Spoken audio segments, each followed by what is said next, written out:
Good morning all of you. नमस्कार आप सबको।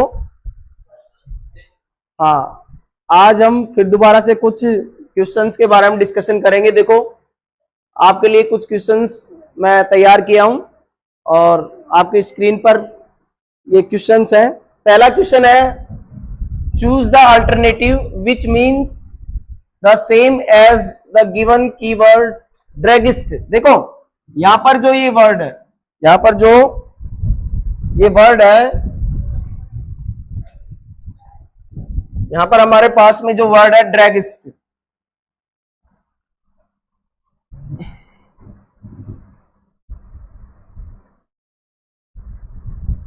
ड्रैगिस्ट वर्ड है। तो इसका क्या मतलब होता है? चार ऑप्शन है हमारे पास। देखो, चार में पहला है डीलर इन इंटॉक्सिकेंट्स, दूसरा है one who sells opium, third है a person qualified to sell drugs, और फोर्थ ऑप्शन है नन ऑफ दीज।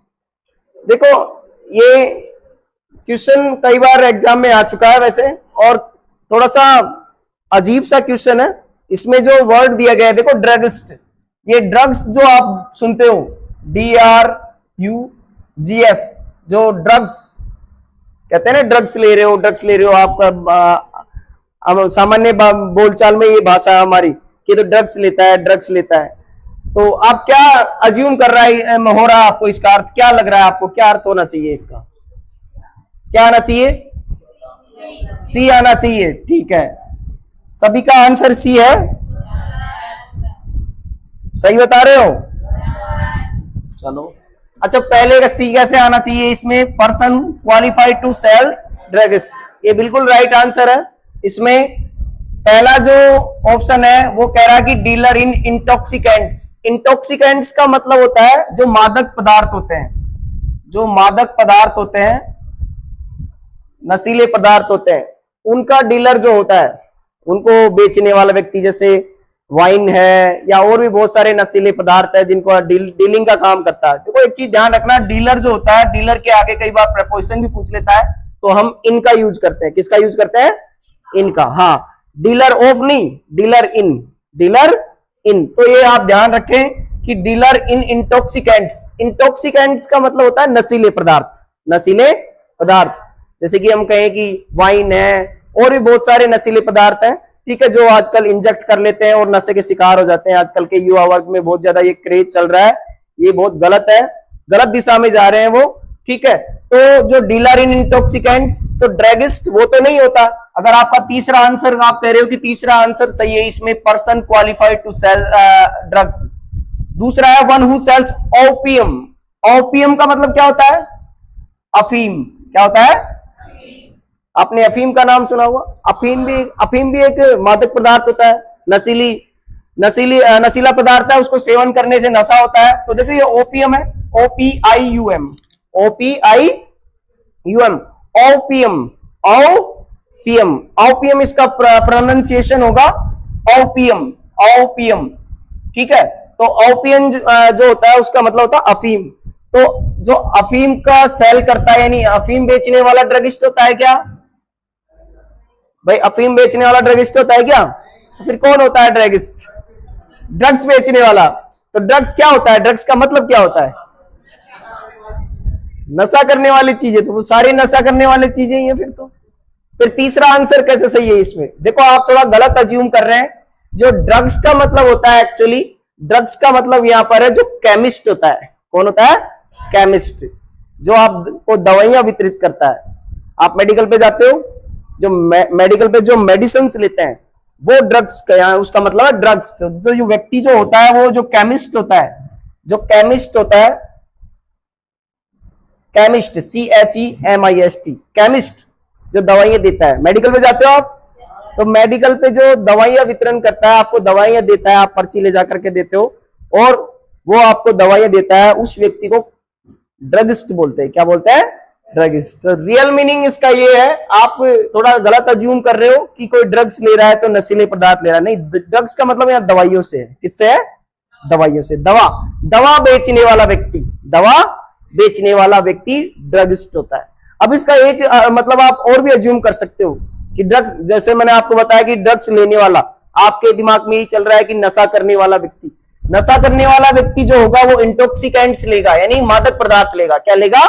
मादक। हाँ, तो इंटॉक्सिकेंट्स जो लेगा वो मादक पदार्थ लेने वाला व्यक्ति हो गया। तो यहां पर जो ड्रगिस्ट होगा वो कौन होगा?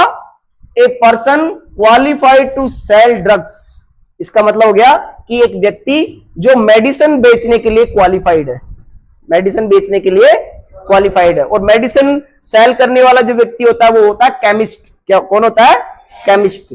CHEMIST। केमिस्ट का मतलब जो डी फार्मेसी करके, जो आपको पता है लाइसेंस बना करके जो मेडिकल की दुकान करते हैं, तो उन लोगों को एक्सपीरियंस होता है और इसीलिए वो ही उनके लिए क्वालिफाइड होते हैं। दवा सेल्स करने के लिए कौन क्वालिफाइड होता है? केमिस्ट। कौन होता है? केमिस्ट। तो द रियल जो मीनिंग है इसका वो ये थर्ड वाला ऑप्शन होगा, a person qualified to sell drugs. ठीक है, तो दवा बेचने वाला जो व्यक्ति होगा वो कौन होगा? ड्रगिस्ट। वो क्या होगा? ड्रगिस्ट। समझ में आ गया? इसीलिए ये दोनों ऑप्शन गलत है इसमें। ठीक है, क्योंकि हालांकि तीनों में इसमें नशीले पदार्थ के बारे में बताया गया है। ये भी नशीला पदार्थ, अफीम भी नशीला पदार्थ होता है, लेकिन ड्रगिस्ट का मतलब ये नहीं होता है। ड्रगिस्ट का मतलब होता है केमिस्ट। क्या होता है? केमिस्ट। ठीक है, नेक्स्ट देखिए, जो नेक्स्ट है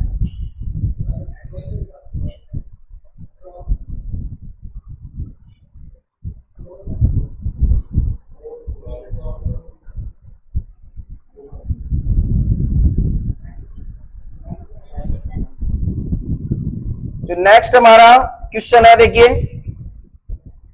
नेक्स्ट क्वेश्चन भी बहुत अच्छा क्वेश्चन है। देखो ये कई एग्जाम में आ चुका है।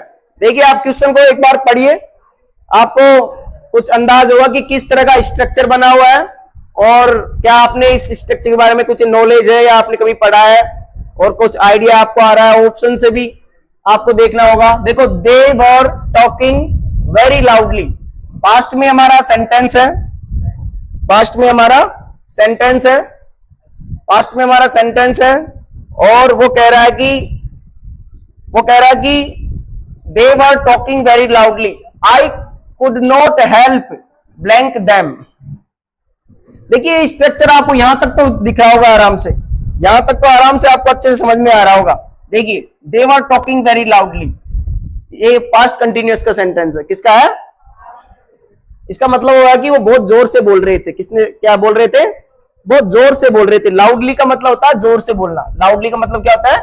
तेज आवाज में जोर से बोलना। आई could not, I could not, तो देखो आपको पता है कैन नॉट का पास्ट क्या हो जाता है? Could not. ठीक है, अब इसके आगे एक हेल्प लगा हुआ है। देखिए ये स्ट्रक्चर आप ध्यान रखना, ये स्ट्रक्चर तब बनता है हमारे ग्रामर में जब आप कोई चीज किए बिना रह नहीं पा रहे हो, प्रेजेंट में और पास्ट में। प्रेजेंट में और पास्ट में, जरूरी नहीं है प्रेजेंट में और पास्ट में। जैसे मान लो कि आपने देखा हो कि कई बार कोई चीज बैन होती है, जैसे आप बस में जा रहे हो, स्मोकिंग करना बैन है, वहां पर लिखा होता है स्मोकिंग इज प्रोहिबिटेड, आप धूम्रपान नहीं कर सकते, धूम्रपान वर्जित है। लेकिन फिर भी हमारे आसपास में ऐसे लोग हैं कि उनको वो चीज किए बिना रह नहीं सकते हो, उनको इतनी तलब लगती है कि हाँ वो चीज करते ही है। तो ऐसी कंडीशन में जब आप ध्यान रखना, प्रेजेंट में हमारा ये प्रेजेंट बताता है, प्रेजेंट, और ये पास्ट को बताता है। ये स्ट्रक्चर ये होता है, आप नोट डाउन भी कर सकते हो कि हम कहें कि सब्जेक्ट होता है हमारा can not help, can not help, can not help, या हमारा कुड नॉट हेल्प। इसके बाद में ज्यादातर जो वर्ब आती है वो वर्ब की फर्स्ट फॉर्म के साथ क्या आती है? ING form. हाँ, आईएनजी फॉर्म का यूज ज्यादातर करते हैं इसमें। इसमें क्या होता है कि ये कहना चाहता है कि ये चीजें वर्जित थी लेकिन फिर भी मैं ये किए बिना नहीं रह सका, फिर भी मैं ये किए बिना नहीं रह सका। मतलब ऐसा मना किया गया था लेकिन फिर भी मैं वो चीज किए बिना नहीं रह सका। या मैं कहूं कि जैसे मैं कहूं कि मुझे डॉक्टर ने चाय पीने के लिए मना किया है कि भाई चाय नहीं पीना है, चाय नहीं पीना है, लेकिन फिर भी मैं चाय पिए बिना नहीं रह सका, चाय पिए बिना नहीं रह सका। तो यहां पर देखिए, यहां पर आपके सामने देखिए, यहां जो ऑप्शन है वो है आई कुड नॉट हेल्प।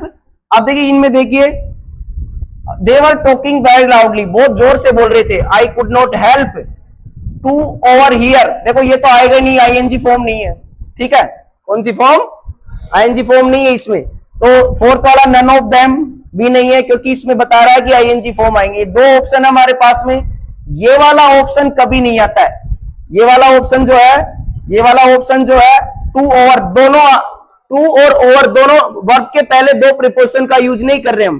प्रेपोजिशन से पहले ओवर का यूज कर सकते हैं। देखो किसी वर्ब से पहले, जैसे हम कहें ओवर ईटिंग, तो जो वर्ब्स के पहले ये ओवर प्रेपोजिशन लगा सकते हैं हम। ओवर ईटिंग का मतलब ज्यादा खाना, ओवर ईटिंग का मतलब क्या, ज्यादा खाना। तो ये ओवर का जो यूज है वो अक्सर वर्ब्स के पहले करके उसके अर्थ में चेंज कर सकते हैं हम, ठीक है। तो ये क्या कह रहा है कि दे वर टॉकिंग वेरी लाउडली, कि वो बहुत जोर से बोल रहे थे। I could not help over hearing, और हियरिंग, मैं उस ज्यादा आवाज को सुने बिना नहीं रह सका, मैं उस ज्यादा आवाज को सुने बिना नहीं रह सका। कहने का मतलब ये था कि मैं सुनना तो नहीं चाहता था, सुनना तो नहीं चाहता था, लेकिन मुझे क्या सुनना पड़ा, ठीक है। तो ऐसी कंडीशन में ध्यान रखना आप, ये ओवर हियरिंग जो है आप इसको एक साथ भी लिख सकते हैं, ओवर हियरिंग। ओवर हियरिंग, ये देखिए ओवर हियरिंग का मतलब है ज्यादा तेज सुनना, ठीक है, ज्यादा तेज आवाज होना, उसको उसके लिए ओवर हियरिंग बोलते हैं। तो ये स्ट्रक्चर इस तरह से होते हैं। एक सेंटेंस और बता रहा हूं, देखो मैं आपको, देखिए, I can not help talking to my enemy. देखिए ये कह रहा है कि वैसे तो मुझे मेरे, जो कहते हैं कि किसी से थोड़ी सी बैर हो जाए या किसी से दुश्मनी से हो जाते हैं तो बोलना चालना बंद कर देते हैं, ठीक है, बोलना चालना बंद कर देते हैं कुछ दिन के लिए, ठीक है। तो कह रहे हैं कि I can not help talking to my enemy, ये कह रहा है कि मैं मेरे दुश्मन से या मेरे शत्रु से बोले बिना नहीं रह सकता, बोले बिना नहीं रह सकता। भाई भले ही हमारे बीच में शत्रुता है, लेकिन मैं उनसे बोले बिना नहीं रह सकता। तो देखो इसमें ये स्ट्रक्चर का हमारा है, कैन नॉट हेल्प के बाद में वर्ब की फर्स्ट फॉर्म आईएनजी। तो ये हेल्प देखना आप direct, can not help, could not help, ठीक है। तो ये आपको कई बार एग्जाम में पूछ लिया जाता है, ठीक है, कई बार एग्जाम में पूछ लिया जाता है ये स्ट्रक्चर। तो इसके बाद में आप कौन सी फॉर्म लगाएंगे वर्ब की फर्स्ट फॉर्म के साथ, आईएनजी फॉर्म, ठीक है। तो ऐसे क्वेश्चन आप विशेष ध्यान रखें, ठीक है। नेक्स्ट चलते हैं, देखिए नेक्स्ट जो हमारा सेंटेंस है, बहुत अच्छे सेंटेंस क्वेश्चन है। देखिए ये क्वेश्चन तो बहुत ही अच्छा क्वेश्चन है। देखिए कई बार एग्जाम में पूछा जाता है, अक्सर पूछा जाता है, प्रपोजिशन में पूछा जाता है, ठीक है। प्रपोजिशन देखिए, she is fond of me, ये तो मैंने बताया भी था आपको प्रपोजिशन में, she is fond of me but visits me. चार ऑप्शन है हमारे पास, सेल्डम, ऑफन, फ्रीक्वेंटली और ऑलवेज। चारों ही एडवर्ब है, चारों ही क्या है, हाँ एडवर्ब है, चारों ही एडवर्ब है। देखिए एक एक को देखिए कि कौन सा जो ऑप्शन है वो उसको पूरा कर रहा है, आपके सेंटेंस को कंप्लीट कर रहा है। इसमें जो राइट ऑप्शन होगा कौन सा होगा, कौन सा ऑप्शन सही होगा, सेल्डम सही होगा। कौन सा होगा, सेल्डम सही होगा, बिल्कुल सही कह रहे हो। हमारे पास जो सेल्डम ऑप्शन है वो बिल्कुल सही होगा। इसमें सेल्डम क्यों होगा, देखिए इसका भी देखिए जब बट लग जाता है ना, बट, आप ध्यान रखना, जब ये बट लग जाता है, ध्यान रखना कि ये हमारे पास में ये जो बट लग जाता है, ये जो बट है, ये बट दिख रहा है आपको, ये कंजक्शन है, ये क्या है, कंजक्शन है। तो जब बट लग जाता है तो दोनों सेंटेंस में एक दूसरों में एडवर्सेटिव कंडीशन हो जाती है, यानी एक दूसरे में विरोधाभास हो जाता है कि इधर जो चीज है उधर वो चीज नहीं है, जो बात इधर हो रही है उसके विपरीत बात बोलेगा, ध्यान रखना। ये इधर बोल रहा है फॉन्ड ऑफ मी, यानी वो मेरे से बहुत क्लोज है, यानी मेरे पास आता है, मेरे पास बैठता है, यानी मेरे से काफी उसके संबंध है, अच्छे हैं। फॉन्ड ऑफ का मतलब होता है कोई चीज आपके लिए प्रिय हो। फॉन्ड ऑफ का मतलब क्या होता है, प्रिय होना। जैसे मैंने कहा I am fond of listening music, कि मैं म्यूजिक सुनने का बहुत शौकीन हूं। मैंने पहले बताया था आपको फॉन्ड को अगर ऑफ से अलग कर दो तो एक एडजेक्टिव होती है, जिसका मतलब होता है कोई प्रिय चीज, कोई भी प्रिय है आपको, व्यक्ति है, कोई मेमोरीज है। जैसे मैं कहूं कि I have many fond memories, मेरे पास काफी फोन्ड मेमोरीज है। मेमोरीज का मतलब स्मृतियां, यादें। मेमोरीज का मतलब क्या होता है? यादें। कि मेरे पास बहुत अच्छी, तो यहाँ फोन्ड जो है ये एडजेक्टिव का काम कर रहा है यहाँ पर, ठीक है। फोन्ड के साथ जब ऑफ लग गया, फोन्ड ऑफ, तो ये एक इडियमिक, या हम कहें कि फ्रेज का काम कर रहा है। इसका मतलब होता है किसी चीज के शौकीन होना आप, या किसी चीज को, कोई चीज आपको अच्छी लगना, ठीक है, कोई चीज आपको अच्छी लगना। तो ये इधर कह रहा है कि शी इज फॉन्ड ऑफ मी, कि वो मेरा फॉन्ड ऑफ है, वो मुझे वो बहुत पसंद है। बट लेकिन मैं सेल्डम विजिट करता हूं उसके पास। क्या करता हूं? सेल्डम। सेल्डम का मतलब होता है बहुत कम, बहुत कम। विपरीत अर्थ दे रहा है, एक तरफ तो उसे पसंद कर रहा है, दूसरी तरफ उसका उल्टा दे रहा है। क्या कह रहा है? बहुत कम जाता हूं या कम उसके विजिट करता हूं। तो ऐसी कंडीशन जब बनती है, बट में ध्यान रखना आप, तब हम क्या करते हैं? विपरीत चीज लगाते हैं। कौन सी चीज लगाते हैं? विपरीत। देखो इन तीनों का मतलब एक जैसा है, इन तीनों ऑप्शन का मतलब एक जैसा है, ऑफन, फ्रीक्वेंटली और ऑलवेज। इसमें जो एक्शन होता है वो रेगुलर होता है। एक्शन कैसे होता है? रेगुलर। जैसे कि ऑफन होता है यानी बार बार होता है, फ्रीक्वेंटली यानी बार बार होता है, और ऑलवेज यानी हमेशा होता है, ठीक है।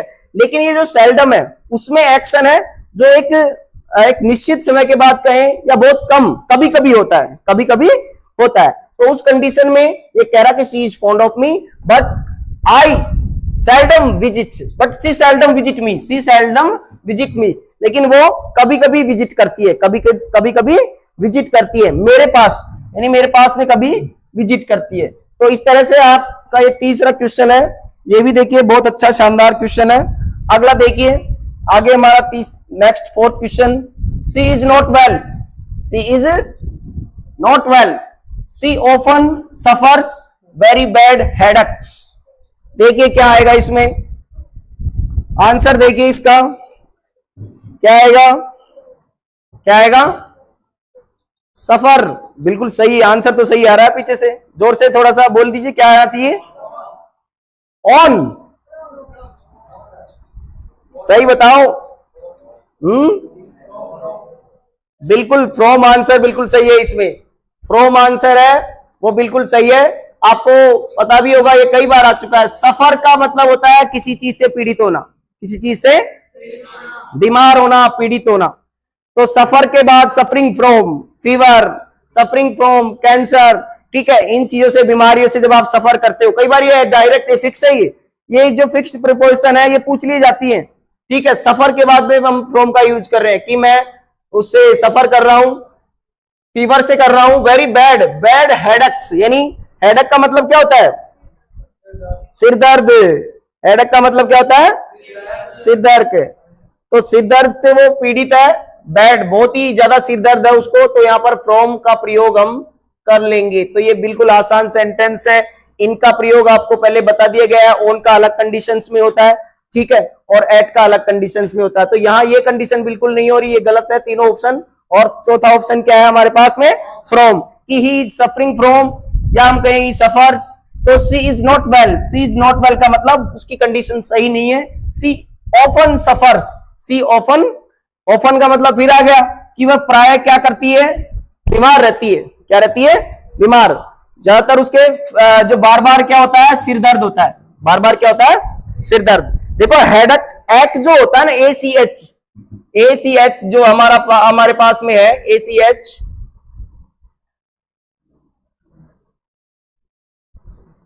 जो एक होता है, ठीक है, जो एक है, देखिए यहां पर कंडीशन हमारे पास CH आ रहा है, इसीलिए यस लगा दिया। तो जो एक है, एक का मतलब होता है दर्द। क्या होता है? दर्द। दो होता है, एक पेन भी होता है, एक पेन का मतलब क्या होता है? दर्द। दोनों में अंतर क्या होता है? देखिए जो पेन जो होता है, दर्द, वो थोड़ा लंबा चलता है। जैसे हम कहें कि हमारे जॉइंट में पेन हो रहा है, गोडों में, तो वो लंबे समय तक चलता है। हमारे कहीं पर और किसी बॉडी के पार्ट में होता है तो उसका लंबा प्रोसेस होता है, थोड़ा प्रोलोंग होता है वो, ठीक है। एक जो होता है वो, जैसे कि दांत में दर्द हुआ, 2-3 दिन रहा, ठीक हो गया। सिर में दर्द अक्सर होता है, फिर ठीक हो जाता है। तो एक में और पेन में अंतर होता है, एक में और पेन में अंतर होता है। हम दांत के दर्द को टीथ एक बोलेंगे, स्टमक एक बोलेंगे। पेट दर्द, पेट दर्द को क्या बोलते हैं? स्टमक एक, ठीक है, पेट दर्द, स्टमक पेन नहीं, स्टमक पेन नहीं, ठीक है। तो उस कंडीशन को आप थोड़ा ध्यान रखें। ये फ्रॉम का यूज, यहां पर प्रेपोजिशंस का यूज पूछा है, ठीक है, नेक्स्ट चलते हैं। नेक्स्ट देखो क्वेश्चन हमारे पास में, नेक्स्ट जो क्वेश्चन है ये भी बहुत ही अच्छा क्वेश्चन है, कई बार एग्जाम में पूछ चुके हैं। कंजक्शन का क्वेश्चन है, कंजक्शन का क्वेश्चन है। बताइए कौन सा आंसर इसमें सही आएगा, थोड़ा सा दिमाग लगाइए। अगर आपका पढ़ा हुआ है तो पहले से पढ़ा हुआ है, अगर पहले से पढ़ा हुआ है, क्वेश्चन लिखा हुआ है no sooner did the train at the platform than the passengers toward, rush हो रहा है इसमें, बीच में एक रश हो रहा है, RUSHED, रश्ड, यहां रश्ड पढ़े, RUSHED, रश्ड। रश्ड का मतलब वैसे दौड़ना होता है, की ओर दौड़ना, ठीक है। रश्ड टुवर्ड्स इट, पैसेंजर के बाद में रश्ड वर्ब है, उसको पढ़े।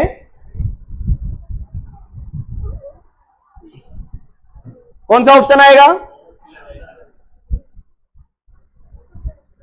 लगाओ थोड़ा सा आइडिया लगाओ। देखो इसमें आंसर मिलेगा, बिल्कुल एक हिंट से मिल जाएगा आपको आंसर।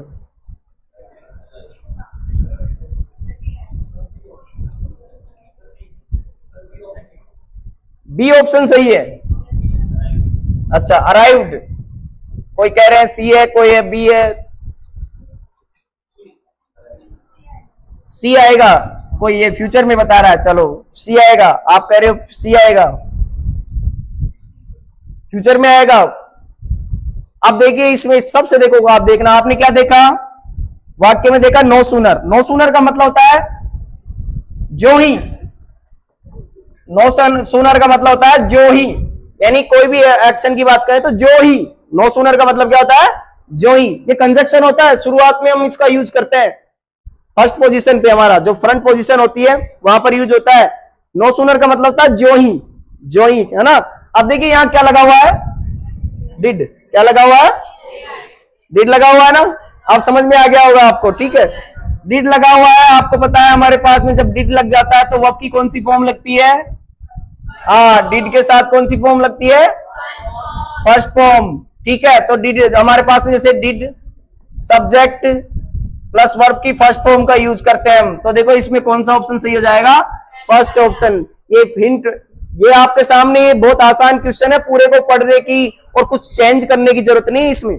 और मैं क्या बता रहा था आपको कि बहुत सारी चीजें हैं जो आप क्विक दिमाग से सोल्व कर सकते हो। क्या देखा आपने और किस तरह से उसे सोल्व कर दिया। देखो no sooner did the train arrive. Arrive का मतलब क्या होता है, पहुंचना। अराइव का मतलब क्या होता है, पहुंचना या आ जाना, ठीक है। No sooner did the train arrive at the platform, यानी जो ही जो ट्रेन थी वो प्लेटफॉर्म पर पहुंची, then the passenger rushed towards it. तो पैसेंजर्स की आदत होती है अक्सर, भाई यात्री हम भी जाते हैं ट्रेन पे, तो प्लेटफॉर्म पे ट्रेन पे आते ही इधर उधर भगदड़ मच जाती है, ठीक है। कोई इसमें घुस रहा है, कोई कहां, कोई अपना जो भी कंपार्टमेंट है उसको देखता है, भाई कहां मेरा कंपार्टमेंट है, उसके हिसाब से वो दौड़ते हैं। तो आप ये चीज ध्यान रखें कि देखो सेंटेंस बिल्कुल करेक्ट मीनिंग दे रहा है ये। नो सूनर देन का एक यूज है हमारे पास, ये कंजक्शन में आगे डिस्कशन करूंगा इसके बारे में। नो सूनर देन, देखो नो सूनर देन का मतलब यहां पर है जो ही या तो ही, जो ही तो ही। कहने का मतलब है जो ही वो एक्शन हुआ, दूसरा एक्शन भी उसी समय होता है, ठीक है। हाँ, कि जैसे ही ट्रेन आई तो पैसेंजर उसकी तरफ दौड़ पड़े, पैसेंजर उसकी तरफ दौड़ पड़े। तो यहां पर हम कहें कि अब मान लो कि यहां हमारे पास में क्या है, डिड दिख रहा है, इसलिए आपने वर्ब की सेकंड फॉर्म लगा दी। अगर यहां हेड होता तो क्या हो जाता, अगर यहां हेड होता तो क्या होता कि no sooner had the train, क्या होता, ऑप्शन क्या आ जाता,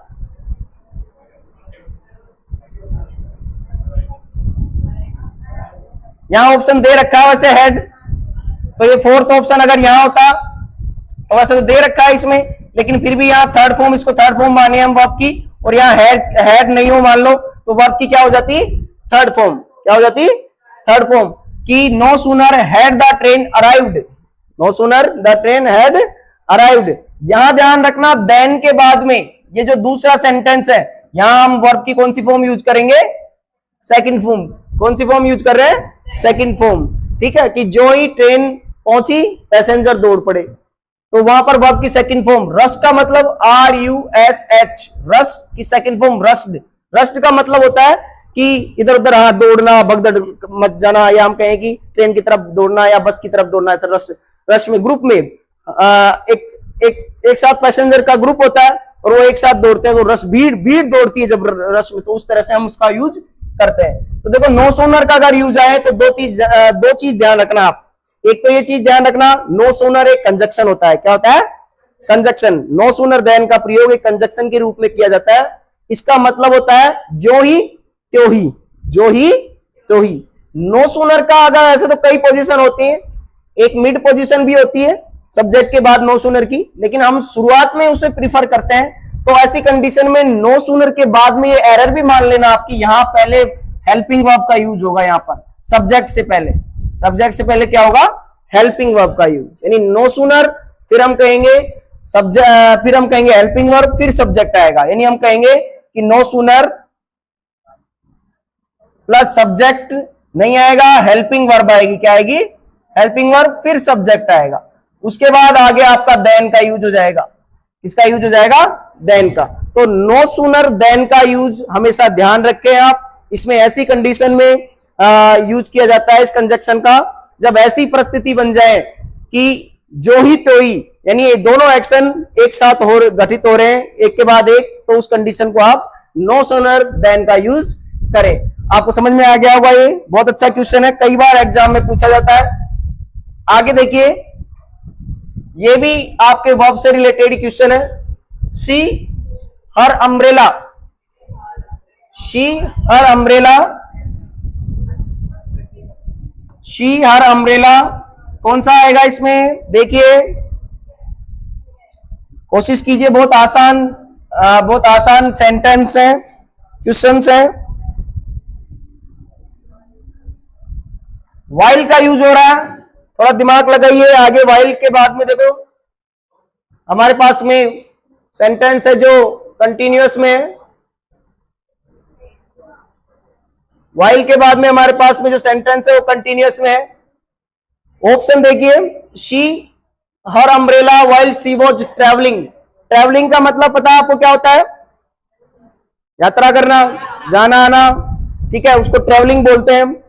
तो ट्रैवलिंग जहां हो रही है तो कहीं कहीं हमारा दिमाग अज्यूम कर रहा होगा चीजों की, कहीं कहीं कोई चीज भूलने की बात हो रही है, यहाँ वर्ब भी आ रही है। देखो, एक तो ये देखिए, पहला ऑप्शन तो वैसे ही मुझे लग रहा है गलत है। पहला ऑप्शन तो तीसरा आएगा, ठीक है, तीसरा भी बताएंगे। ठीक है, अब आप तीसरा बता रहे हैं, लेकिन मैं देखो इसको एक्सप्लेन करूंगा क्या होगा। देखो, पहला ऑप्शन देखिए, सबसे पहले मैंने पहले भी कहा था ये बात कि ऑप्शन में ये देखिए कि कौन सी चीज बिल्कुल ही गलत है, जिसका कोई वास्ता ही नहीं है, तो उसको हम एलिमिनेट कर देते हैं, उसको हटा देते हैं। भाई कई बार क्या है, एग्जाम के कई तरह के सेटअप होते हैं। कई एग्जाम ऐसे होते हैं हमारे पास में जिसमें चारों ही ऑप्शन ऐसे होते हैं जिसमें आप अंदाज ही नहीं लग सकते कि किसको स्किप करें, किसको स्किप करें। लेकिन कुछ ऐसे एग्जाम होते हैं जिसमें एक दो ऑप्शन ऐसे दे देते हैं, चलो ठीक है, अगर थोड़ा बहुत अगर अज्यूम किया जाए, अगर स्टूडेंट कैंडिडेट थोड़ा सा अज्यूम करेगा तो दो ऑप्शन तो गलत दे देते हैं, फिर दो में ही वो आंसर देख पाएगा। देखिए, पहला ऑप्शन देखिए आपका लॉस, ये लॉस है, LOSE। लॉस का मतलब क्या होता है? खोना, बिल्कुल सही है। ये जो लॉस है, लूज, हाँ लूज, तो यहां पर देखिए ये सेकंड फॉर्म नहीं है, यहां पर ये बिल्कुल नहीं है इसकी सेकंड फॉर्म, क्योंकि सेकंड फॉर्म ही गलत है, सेकंड और थर्ड फॉर्म गलत है इसकी, तो ये तो पहले ही नहीं होगा। दूसरा हमारा लॉस्ट है, थर्ड हमारा है वॉज लूजिंग, और ये लॉस्ट अलग ही है, इसका कोई मतलब ही नहीं है हमारे पास। ये लॉस वाला ही, वो LOSS, लॉस यानी हानि, वो वाला है, ठीक है। तो ये LOSS, इसका कोई मतलब ही नहीं है। तो दो ऑप्शन है हमारे पास, वॉज लूजिंग और लॉस्ट। देखिए सी आएगा, आपके अनुसार सी आएगा, तो देखिए कि दोनों कंडीशन जो है एक साथ घटित हो रही है क्या? इसमें कोई ऐसी कंडीशन देखिए, देखो हर वाइल लगा हुआ सेंटेंस, आप ये मत सोचना कि आप हर जगह ही उसमें दोनों कंडीशन एक साथ हो रही है, दोनों एक्शन एक साथ। थोड़ा ऐसे थोड़ा उसमें पढ़ो, उसको दिमाग लगाओ कि क्या दोनों एक्शन एक साथ हो रहे हैं, क्या दोनों घटनाएं इस सेंटेंस में एक साथ हो रही है क्या? देखो एक बार, हो रही है क्या? दोनों घटनाएं एक साथ हो रही है, यानी वो यात्रा भी कर रही है और अपना अम्ब्रेला भी खो रही है। ठीक है, ऐसा नहीं हो रहा है यहां पर। देखिए यही इसमें ट्रिक है। आप कहो कि ये चीजें, आप सोच रहे हो कि दोनों एक्शन, अगर दोनों एक्शन एक साथ होते तो उसको पता रहता है ये चीज। तो यहाँ पर देखिए ये थर्ड ऑप्शन है वो गलत है इसमें। ठीक है, सेकंड ऑप्शन इसमें सही आएगा। कौन सा ऑप्शन सही आएगा? सेकंड। ये थोड़ा सा आप लगाइए, क्योंकि वाइल में कई बार क्या होता है कि एक एक्शन पहले से ही कंप्लीट हो गया और एक चल रहा होता है, वैसी सिचुएशन भी बन जाती है। यानी she lost her umbrella while she was travelling. अब इसका मतलब हो गया कि ट्रेवलिंग के दौरान जब वो ट्रेवलिंग कर रही थी तब उसने अपना अम्ब्रेला क्या कर दिया? लॉस्ट, हाँ, खो दिया। तो ये कंडीशन सही आ रही है इसमें। तो थोड़ा सा आप क्वेश्चन को भी देखें, ऐसे नहीं कि हम कई नियमों में बंधे हुए हैं तो नियमों में बंध करके और बस जहां हमें स्ट्रक्चर हमारा लगा उसी को हम लगा दिए। तो प्रश्न को पढ़ना जरूरी है, क्वेश्चन को पहले अच्छे से अध्ययन करें, उसका अर्थ बनाएं। भाषा, मैंने पहले भी कहा था कि भाषा में आप कई तरह के फंक्शंस देखते हैं, उसमें उसका अर्थ भी, उसका जो सिमेंटिक जो रोल है हमारा, कहीं अर्थ का जो रोल है वो बहुत इंपॉर्टेंट होता है। जब तक हम उसका अर्थ समझने और अर्थ पूरा नहीं करेंगे, सही नहीं करेंगे, मीनिंगफुल उसे नहीं करेंगे, तब तक वो लैंग्वेज सही नहीं होती, करेक्ट नहीं होती। तो ये था हमारा वर्ब से रिलेटेड एक क्वेश्चन। आगे देखिए, नेक्स्ट चलते हैं। अगला जो क्वेश्चन है हमारे पास में, ये आ गया आपका इनडायरेक्ट स्पीच का क्वेश्चन है। बताइए, ये तो मैंने आपको अच्छे से बता रखा है, कौन सा ऑप्शन सही है? एक सेकंड,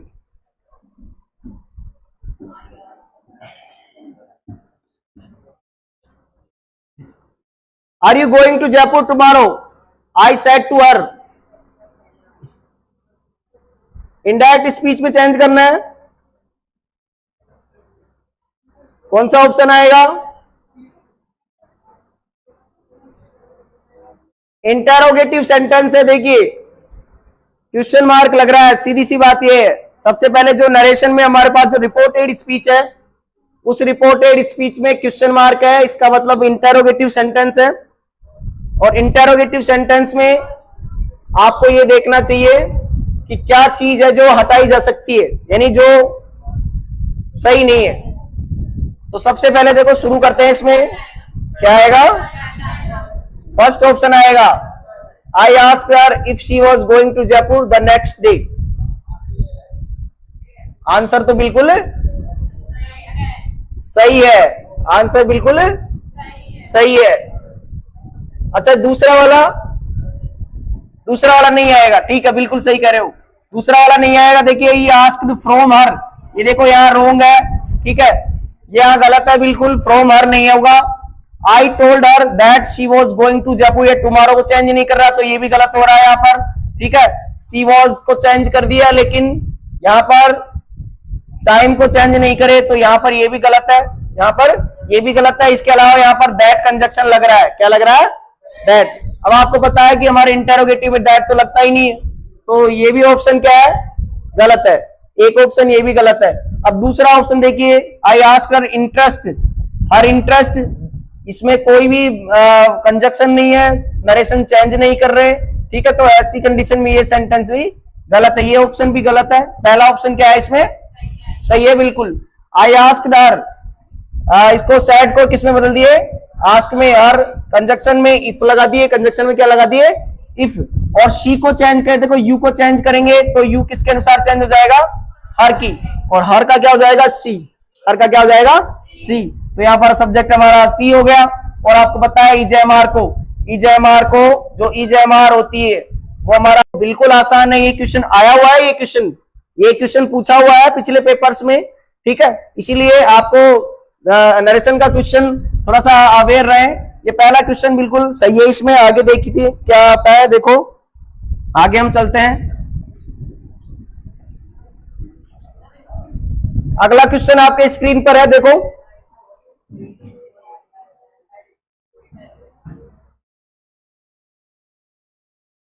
अगला ये जो क्वेश्चन है आराम से देखिए, ये भी इनडायरेक्ट नरेशन का है। इसमें भी इनडायरेक्ट स्पीच में पूछा है।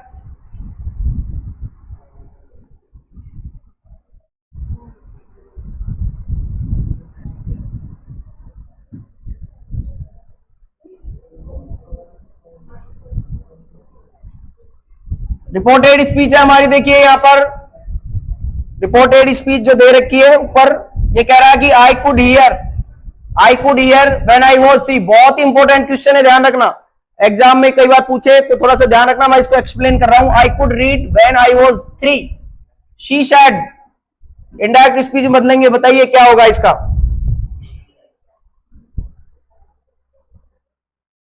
कई बार हम क्वेश्चन के थ्रू भी बहुत सारे रूल समझ जाते हैं कि हाँ इसमें ऐसा हो सकता है और ऐसा होगा, इसको ऐसे चेंज किया जा सकता है, इसमें ये नियम रूल लग रहा है हमारा। कौन सा ऑप्शन आएगा?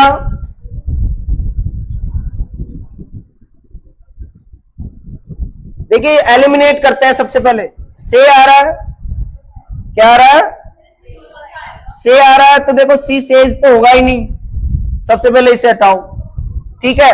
दूसरी बात क्या है, इसमें क्या आना चाहिए? कंजक्शन दैट आना चाहिए। क्या आना चाहिए? दैट। तो सी सैड, यहां कंजक्शन है ही नहीं, सी सैड शी रेड, ये भी गलत है। पहला देखते हैं, व्हेन शी वाज नियरली 3, यहां कंजक्शन नहीं है भाई, यहां पर ये व्हेन जो है वो हमारे WH वर्ड में नहीं है, ये कंजक्शन है, इसीलिए यहां पर व्हेन कंजक्शन नहीं लगेगा, इसीलिए पहला भी गलत है। पहला भी क्या है? गलत है। तो ऑप्शन कौन सा सही है? चौथा, शी सैड। देखो भाई कैसे सही है, शी सैड दैट, ये बिल्कुल सही है, यहां तक हमारा सेंटेंस सही जा रहा है। शी सैड दैट, शी, देखो शी थर्ड पर्सन है, शी क्या है? Third person. आपको देखा कि आई को जब हम चेंज करेंगे तो क्या हो जाएगा? शी। और आपको पता है कुड जो है वो चेंज नहीं होता, कैन का क्या हो जाता है? कुड। लेकिन कुड का कैन नहीं होता है, कुड का कैन नहीं होता है। तो उस कंडीशन में शी कुड ऐसे कैसे आ जाएगा? रीड ऐसे कैसे आ जाएगा? अब आप ध्यान रखना कि जब कोई क्लोज, जब कोई उपवाक्य व्हेन से जुड़ा हुआ हो, किससे जुड़ा हुआ हो? फिर वो चेंज नहीं होता है, वो चेंज नहीं होता है। इसीलिए देखो मैंने when she was 3, when she was 3, तो व्हेन से जुड़ रहा है ये और पास्ट में है, व्हेन से जुड़ रहा है और पास्ट में है। तो इसमें ये हम कह सकते हैं कि जब कोई क्लोज का मतलब उपवाक्य, क्लोज का मतलब क्या होता है? उपवाक्य। जब कोई क्लोज व्हेन से जुड़ा हो और पास्ट में हो, किसमें हो? पास्ट में। पास्ट में पास्ट की पास्ट कंटिन्यूअस में हो, पास्ट कंटिन्यूअस में हो, तो फिर वो अनचेंज, हम उसको मतलब चेंज नहीं करते हैं, उसको ऐसे कैसे ही लिख देते हैं स्पीच को। इसीलिए ये देखो मैंने व्हेन शी वाज 3 सारा आगे ऐसे कैसे लिख दिया, यहाँ के बाद में मैंने आगे का जो स्पीच है वो ऐसे कैसे लिख दिया, व्हेन आई वाज। हाँ, प्रोनाउन चेंज होगा। क्या चेंज होगा? प्रोनाउन चेंज होगा, बिल्कुल। प्रोनाउन चेंज होता है, वर्ब चेंज नहीं होती है, वर्ब चेंज नहीं होती। हाँ, प्रोनाउन चेंज होता है, वर्ब चेंज नहीं होती है। ऐसी कंडीशन में वर्ब चेंज नहीं होती है तो आई को तो हम चेंज कर रहे हैं, ठीक है, लेकिन कभी भी वर्ब चेंज नहीं होती है। तो ये ध्यान रखें कि जब भी ऐसा नरेशन आए, रिपोर्टेड स्पीच आए कि जिसमें आगे व्हेन से जुड़ा हो, क्या हो? व्हेन से जुड़ा हो, तो हम क्या करेंगे? वर्ब को चेंज करेंगे, प्रोनाउन को चेंज, हाँ प्रोनाउन को चेंज करेंगे, वर्ब को चेंज नहीं करेंगे। चलो नेक्स्ट क्वेश्चन देखिए, आगे देखिए। ये I said to my brother let us go to some hill station for a change, let वाला सेंटेंस है, पीछे एग्जाम में पूछा गया है, पहले एग्जाम में पूछा गया सेंटेंस है। देखिए कौन सा ऑप्शन सही आएगा।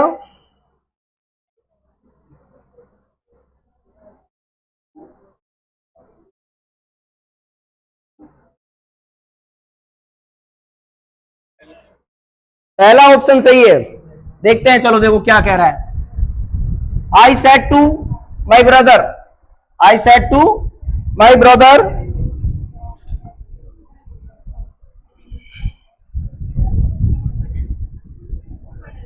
Late us go to some hill station for a change. देखो लेट वाले सेंटेंस मैंने दो तरह से बताए थे आपको कि किसी का इसमें प्रपोज कर रहा है यानी प्रपोजल रख रहा है, ठीक है, कोई प्रस्ताव रख रहा है या कोई सजेशन सुझाव दे रहा है। किसी को सुझाव दे रहा है भाई ऐसे करना है ऐसे नहीं करना है, तो दो तरह से हम उसको लेते हैं। लेट के बाद में अस आ रहा है, ठीक है, let us go to hill station for a change. तो सबसे पहले आप क्या करोगे, यहां पर जो सैड है इसको चेंज करोगे, किसको चेंज करोगे, हाँ। तो सबसे पहले मेरे को ये बताओ कि जो हमारे सेंटेंस होते हैं ये किस टाइप का सेंटेंस है, ये इंपेरेटिव है या ऑप्टेटिव है या एक्सक्लेमेटरी है, ये इंपेरेटिव सेंटेंस है। कैसा सेंटेंस है, इंपेरेटिव सेंटेंस है। देखो ये पहचानना जरूरी है और हमें पता होना चाहिए कि इंपेरेटिव सेंटेंस को हम किससे जोड़ते हैं, कनेक्ट किससे करते हैं, इंपेरेटिव सेंटेंस को हम किससे कनेक्ट करते हैं, जो कनेक्टिव होता है, जो नरेशन को, दो वाक्यों को जोड़ते हैं हम, उसको किससे कनेक्ट करते हैं, टू से। बिल्कुल सही कह रहे हो, किससे जोड़ते हैं, टू से। तो आप देखिए इसमें टू जहां नहीं है, टू जहां नहीं है वहां तो हटा दो उसको, तो यहां क्या है, टू है क्या, तो इसमें ये आंसर क्या हो जाएगा, गलत हो जाएगा। ये वाला जो ऑप्शन है वो बिल्कुल भी सही नहीं है, यहां पर कंजक्शन नहीं लग रहा तो बिल्कुल भी सही नहीं है। आगे देखो दैट आ रहा है, कंजक्शन क्या आ रहा है, दैट, तो इसका मतलब क्या है, ये आएगा या नहीं आएगा, यही आएगा, बिल्कुल सही है। I suggested to my brother, I suggested to my brother that we should go to some hill station for a change. अब देखिए, अब ये ध्यान रखना आप कि जो सजेस्टेड है, लेट वाले में आप सजेस्टेड करेंगे, सजेस्टेड के बाद टू लगाएंगे, आप टू नहीं हटाएंगे यहां पर, ये जो टू लगा हुआ है सेड के बाद में ये, क्योंकि सजेस्टेड जो वर्ब होती है, सजेस्टेड और प्रपोज्ड दोनों ऑब्जेक्ट के साथ टू लेते हैं, क्या लेते हैं, टू प्रपोजिशन। जैसे रिक्वेस्टेड के बाद में आप डायरेक्ट ऑब्जेक्ट लगा सकते हो, रिक्वेस्टेड के बाद में क्या लगा दोगे, डायरेक्ट ऑब्जेक्ट, कि रिक्वेस्टेड मी, रिक्वेस्टेड हर। लेकिन जो सजेशन है, सजेशन और प्रपोज्ड ये वर्ब ऐसी है जो टू के साथ लिखी जाती है। तो सबसे पहले तो यहीं तक ये सेंटेंस सही है। इसके बाद में दैट कंजक्शन लगा करके that should, that plus subject plus should में चेंज कर देंगे, किसमें चेंज कर देंगे, शुड में। देखो हम क्या करते हैं, लेट को किसमें चेंज कर देते हैं, शुड में, किसमें चेंज करते हैं, शुड में। लेट को, जो लेटस है उसको शुड में चेंज कर देते हैं, ठीक है। और जो हमारा आई सब्जेक्ट है, तो आई यहां सब्जेक्ट है, आई क्या है, अगर यहां पर फर्स्ट फॉर्म पर्सन है तो हमारा सब्जेक्ट क्या हो जाएगा, वी, क्या हो जाता है भाई, लेटस का मतलब हो गया प्लूरल बता रहा है, तो या तो वी का यूज होगा या दे का, या तो वी का यूज होगा या दे का, बस दो ही प्रोनाउन आते हैं इसमें सब्जेक्ट के रूप में, ये तो दे आएगा या वी आएगा। तो अगर रिपोर्टिंग जो वर्ब है हमारी उसमें खुद कह रहा हो ये बात, खुद रिपोर्टिंग कर रहा है आई, तो उस सेंस में हम वी का यूज करते हैं, सब्जेक्ट किसका यूज करते हैं, वी का। लेकिन अगर कोई थर्ड पर्सन अगर रिपोर्टिंग कर रहा है यहां ही, तो उस संदर्भ में क्या हो जाएगा, यहां पर दे, क्या हो जाता है, दे। तो थर्ड पर्सन अगर रिपोर्टिंग कर रहा है रिपोर्टिंग वर्ब में, तो हम लेटस के स्थान पर क्या लगाएंगे, दे, क्या लगाएंगे, दे। और अगर खुद कर रहा है, शुम आई कर रहा है, तो उस कंडीशन में हम किसका यूज करेंगे, वी का। इसीलिए we should go, we should go इसमें राइट आंसर हो जाएगा। तो जो फोर्थ ऑप्शन है वो इसमें राइट होगा, बाकी तीन ऑप्शन बिल्कुल गलत है। तो ये आपको लेट्स वाला पहले ही बता चुका मैं। नेक्स्ट चलते हैं, नेक्स्ट सेंटेंस देखिए, ये फिर से क्वेश्चन है, don't swim out too far boys I said, क्या आएगा, कौन सा ऑप्शन सही है, फटाफट बताएं। डोंट से शुरू हो रहा है सेंटेंस, किससे शुरू हो रहा है, डोंट से, और टू फार दे रखा है, टू फार का मतलब ज्यादा दूर, boys, I said, I said, I said के बाद में कहेंगे I said to boys, I said to, vocative case में है, आई सेड टू बॉयज, ये ऐसा लिखा जाएगा, ये बॉयज है, ये आई सेड के साथ ही, ध्यान रखना। यहां वो बच्चों को, लड़कों को कह रहा है कि डोंट स्विम आउट टू फार, कि ज्यादा दूर तक मत जाओ तैरते हुए, ज्यादा देर तक मत तैरो, कि आप दूर चले जा रहे हो, कोई डेंजर खतरा हो जाए, ठीक है। तो ऐसी कंडीशन में कौन सा आएगा, पहला ऑप्शन बता रहे हो, I want the boy not to swim too far, I told the not to swim, I told यहां ये नहीं आएगा, नॉट टू स्विम इसमें बोल देंगे, टोल्ड चेंज नहीं कर रहे। कौन सा आएगा? पहला ऑप्शन। कौन सा आएगा? हाँ तो बिल्कुल सही है, इसमें पहला ऑप्शन सही है। कौन सा ऑप्शन सही है? I want the boys not to swim too far. Too far का मतलब ज्यादा दूर मत। हाँ तो पहला ऑप्शन सही आएगा। देखो इसमें दूसरा ऑप्शन गलत है, दूसरा ऑप्शन गलत है। फर्स्ट ऑप्शन यहां मना नहीं कर रहा है, यहां टू लगा रहा है, कह रहा है कि ये भी गलत है। आई टोल्ड द बॉयज, मैंने बच्चों से कहा, लड़कों से कहा, दैट यू शुड स्विम, ये कह रहा है कि नहीं दौड़ना चाहिए तुम्हें, तो ये चौथा ऑप्शन भी गलत है। तो ये तीन ऑप्शन गलत है। तीन ऑप्शन में ये कह रहा है, चौथे ऑप्शन में कह रहा है कि नहीं दौड़ना चाहिए, तो ये तो गलत ही है। तो ऐसी कंडीशन में वार्न का मतलब यहां पर है चेतावनी देना। क्या देना? चेतावनी देना, कि मैंने बॉयज को चेतावनी दी कि वो ज्यादा दूर तक स्विम ना करें, यानी तैरे नहीं। नेक्स्ट देखिए, नेक्स्ट हमारा क्वेश्चन है, हाँ देखिए वोकैबुलरी के क्वेश्चन है। ऐसे क्वेश्चन आपके एग्जाम में पूछा जाएगा, एक क्वेश्चन या दो क्वेश्चन कम से कम।